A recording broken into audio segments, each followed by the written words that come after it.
আমি এসেছি ভয়ঙ্কর একটা এলাকায়, আপনাদের দেখাবো এই ভয়ঙ্কর প্রতিকূল অবস্থায় কিভাবে বেঁচে থাকতে হয়। আমার সাথে আসো। এটি একটি জনশূন্য এলাকা, এখানে দিক নির্ণয় করা অত্যন্ত কঠিন। আমি একটা দিক নির্ণয় করার টেকনিক জানি, উপায় বার করছি।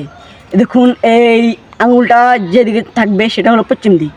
এখন আমরা এদিক থেকে ওদিকে ঘুরাবো, আঙুলটা আমাদেরকে এদিকে ইশারা করছে, তাই আমরা এদিকে যাবো। আসো। এই বনে অনেক প্রকার ঔষধি গাছ আছে। দেখো দেখো দেখো, এটা আদুকি গাছ। এটার এই পাতাগুলো অনেক কার্যকরী অবশ্যই জন্য। আমি এটা খাবো এখন। টেস্টটা একদম খেসুরে মূলের মতো। দেখি এখানে কি কোনো খাওয়ার ফল পাওয়া যায় কিনা। গাছের মধ্যে একটা ফল আছে, আমরা এই ফলটা খাবো। আসো। এটি একটা কাঁঠাল গাছ।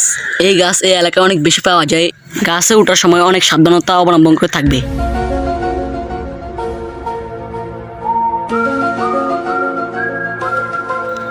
এই দেখুন, এই ফলটার জন্য আমি উঠেছি। এখন এটা খাবো। এটা ফল, এটা খেতে মজায়। আমি এখন খাবো। টেস্টটা অনেক স্বাদ। অনেক স্বাদ। চলো আসো। এই এলাকায় ভয়ঙ্কর কাঁটাযুক্ত গাছ আছে, এটি গায়ে ফুটলে মারা যাবেন। কাঁটাগুলো অনেক বিষাক্ত, তাই আমরা এটা থেকে আমরা দূরে থাকবো। আসো। এখানে অনেক রোদ, আমার সানগ্লাসটা দেওয়া থাকে।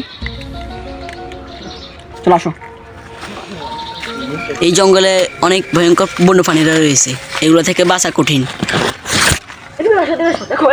এখানে একটা জাল দেখা যাচ্ছে, চাষ করেছে, মানে এটা মানুষের কাজ। আশেপাশে দেখি যদি মানুষ থাকে। আসো।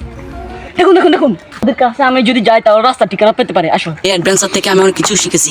আপনারা একা একা এগুলো করতে যাবেন না, বলে খুবই বিপজ্জনক। বড়দের সাহায্য নেবেন।